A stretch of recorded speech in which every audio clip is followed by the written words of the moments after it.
ceritain sedikit Kak, perannya di sini sebagai apa? Sebagai Sukma, orang dengan HIV. Kak, seberapa penting sih menurut kakak nih HIV bagi anak-anak Ini ya pengetahuannya. pengetahuannya? Penting banget karena dengan cita-cita kita untuk menghentikan penyebaran HIV di tahun mendatang, kita sih perlu banget menyebarkan informasinya sejak dini.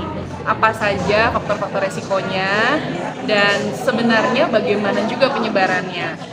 Nah, dua hal ini yang menurutku menjadi hulu dan hilir yang penting untuk kita bisa menyikapi informasi tentang orang dengan HIV dengan bijaksana. Penting nggak sih parenting itu bagi orang tua? Parenting kan ada pelajarannya gitu Kak, bagi orang tua untuk mendidik anaknya. Oh, oke. Jadi untuk orang tua memberikan pengetahuan khusus kepada anak-anaknya tentang HIV. Menurutku penting banget karena HIV dan AIDS berkait erat dengan perilaku kita di masyarakat, berkait erat juga dengan lifestyle kita. Jadi pendidikan dari orang tua untuk anak-anak sebagai significant other, sebagai orang terdekatnya anak-anak, sebagai sumber pengetahuannya anak-anak, menurutku penting banget. Jadi nomor satu sebenarnya sebagai parents, sebagai orang tua harus belajar, harus tahu tentang HIV itu seperti apa sehingga bisa memberikan informasi yang tepat untuk anak-anak.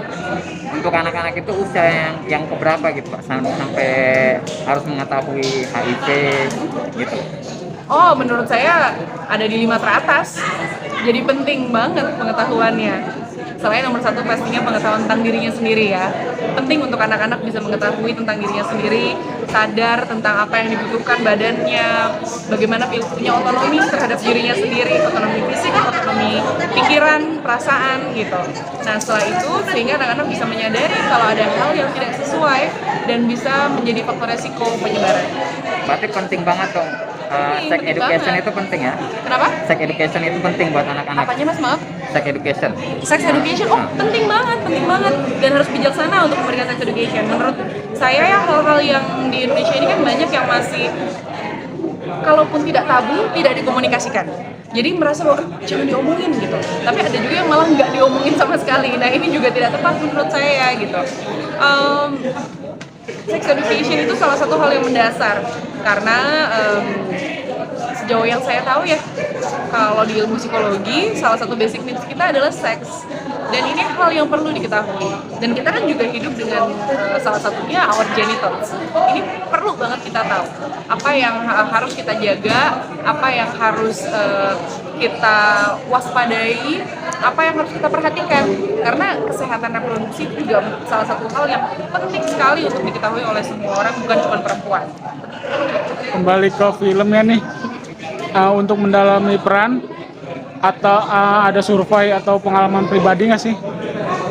Aku dulu sempat juga di seri yang lain juga perannya kurang lebih sama, cuma karakternya berbeda, sifatnya berbeda tokohnya, sehingga aku berangkat dari situ dan seolah-olah kalau yang tokoh sekarang ini setelah menjalani kehidupan seperti tokoh yang dulu, ini seperti tokoh yang sudah accepting gitu, sudah acceptance terhadap kondisi yang dia alami dan sudah punya cukup pengetahuan bagaimana penyebarannya, bagaimana mengatasinya.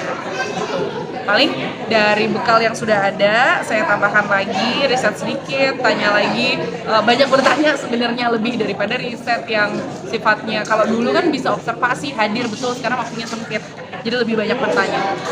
Untuk proses syutingnya berapa lama Kak? Syuting ini sebentar. Mas Aru, Mbak Bope, kita syuting berapa hari kemarin ya? Sehari. Jawab sama produsernya sama sutradaranya.